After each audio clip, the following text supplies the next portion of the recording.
Well, after yesterday's guilty plea by the Southport scumbag, Sir Keir Shitweasel decided to stand at his little podium today and tell us he knew about this cretin's terror offences that took 3 months to be made public. But let me address the facts as you put them to me. There has been a failure here, and I don't intend to let any institution of the state deflect from their failures, and I acknowledge that readily here. Yes, I knew the details as they were emerging. That is the usual practice in a case such as this. But you know and I know that it would not have been right to disclose those details. The only losers, if the details had been disclosed, would be the victims and the families, because it ran the risk the trial would collapse. I'm never going to do that. Never going to do that, because they deserve that justice. And only by having the rules in place can that justice be delivered, as a measure of it now has. And I wouldn't be forgiven if I had. Those are not just my choices, though it is a choice I would make. It is also the law of the land. That is why I couldn't disclose the details. It's why others couldn't disclose the details. It's why all of you as journalists couldn't disclose the details, because the same laws applied to you just as they applied to me. Oh yeah, there you have it right from the wanker's mouth. Starmer knew about the terror offences and kept it quiet, all while standing on TV calling everyone far right and demanding people questioning such links be locked up as quick as possible.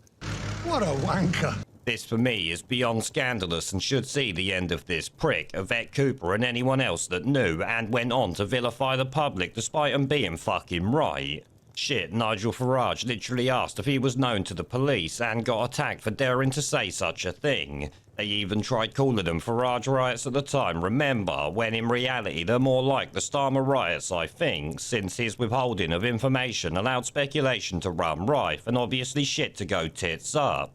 And naturally his excuse for not telling us you just heard there is both pathetic and outright bullshit, because announcing the terror charges and rights him found at the time wouldn't change the fact he killed 3 kids and in front of 10 other people, you know, fucking witnesses. The same way releasing his mugshot wouldn't after being charged and him turning 18, because they had no issue releasing over 100 mugshots of people involved in the unrest that his lies helped create after they got charged. And remember, being charged is not convicted. A person is innocent until proven guilty, so if their pictures and names can be shared, including an 18-year-old, so can this one here.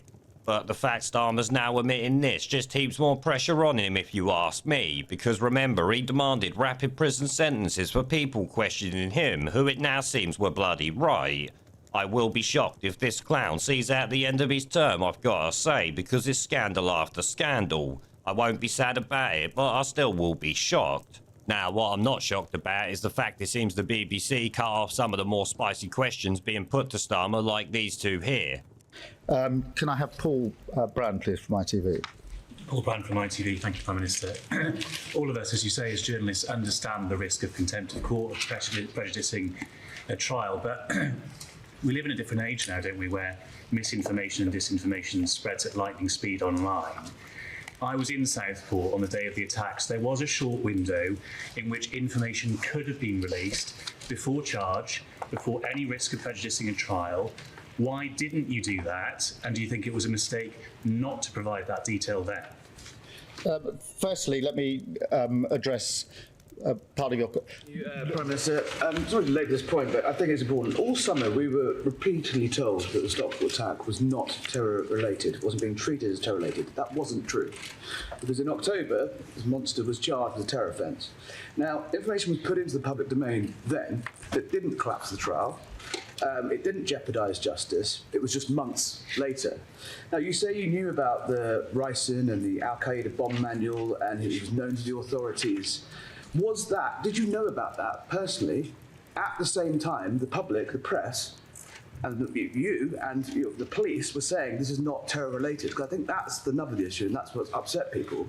You say you couldn't speak out publicly, that you couldn't do that, but didn't the public have a right to know, not least the neighbours who had ricin being produced on their street? Surely they had a right to know.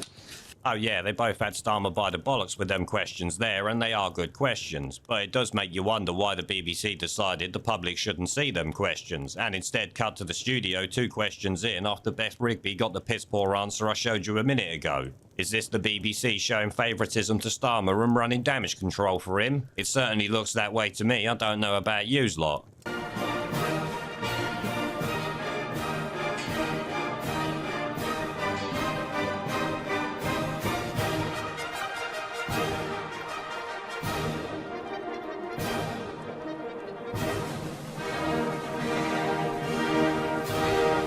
Pandemic